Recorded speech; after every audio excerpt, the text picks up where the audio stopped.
Alright guys, how are all doing today? Well, I just counted my total tea collection. I believe total is 126, not 129. So tomorrow, which is going to be on Sunday, I'm going to make a little special feeding video for just the those babies there. You know, the 15 Tapenikinius gigas, the 7 Avic avics, and the 5 P. pulcher. One of them has a crooked leg. So, so let's look at the bird eater one more time, because now it's much more better lighting than usual. Okay, so this was again, like I said in the video, previous one, was sold to me as a salmon pink bird eater. So this is the, of course, the Lacidor Parahybana. But I'm actually kind of really skeptical if it is one. People are telling me it's a T. blondie, but it's not a T. blondie the way it's built. And it could be possibly a Nondu carapanensis, which is very, very possible. But we'll see what it is. So this is a little bit better daylight video of this one. And yeah, so the guy's supposed to pick it up on Wednesday, so hopefully it should molt. And if it is, I could try to sex it and see what actually it is, because this has got me stumped. Alright, so he's done. Oh, cool. Thought I should do a little short video of my Paraphysa species.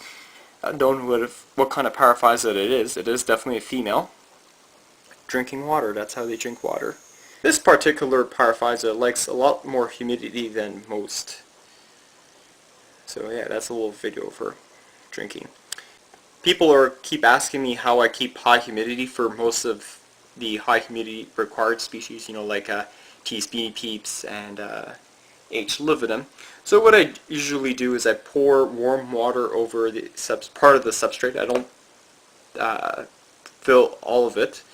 So I usually soak it with warm water, and then I block off some of the ventilation. It's really important to do this, especially with T. blondie or the Pamphibedius and the Zenithus species. So what I do here is I block off some of the ventilation with some paper, so that way it keeps the humidity in, and it's very good for the species. So the next part of this video is going to be talking about my A. australis that I got yesterday.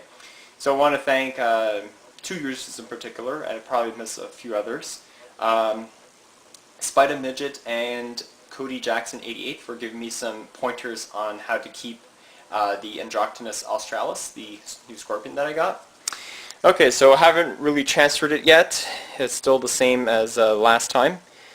I'm not going to open it up, so I will do it when I do the transfer video.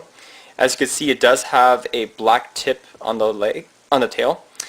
From what it tells me, it looks like it might be a little juvenile. These get up to having a 3 to 4 inch leg span. Probably a little bit smaller than a District Harry. But it's actually pretty cool to own one. And to own something really potentially dangerous. Well, potentially lethal.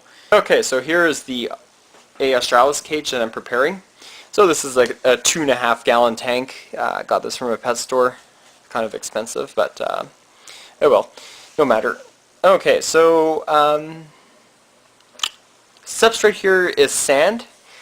This one's actually packed sand. What I did to make it packed is that I took some sand and I misted it lightly with water. Then I let it dry over the sun, or the lack of, and left it to dry for about an hour or two at the most.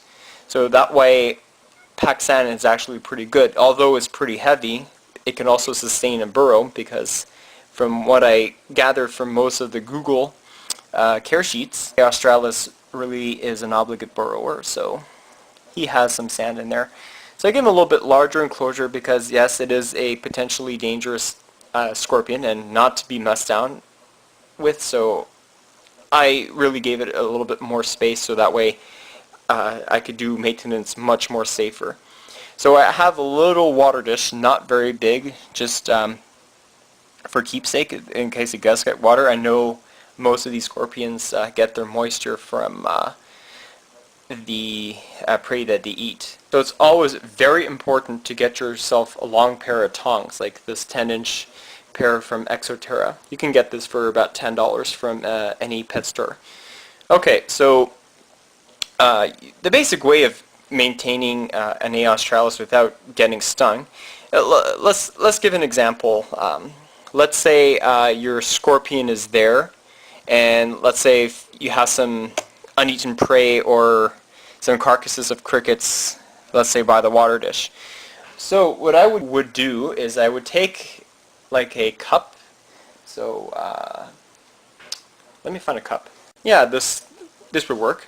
So let's say if the scorpion is there, I would take a cup and just push it like this. So that way the scorpion cannot go towards you. And you just take your tongs and you just literally take any of the uneaten prey or dead prey that's already there. That's the video. Hope you enjoyed it, and thanks for watching.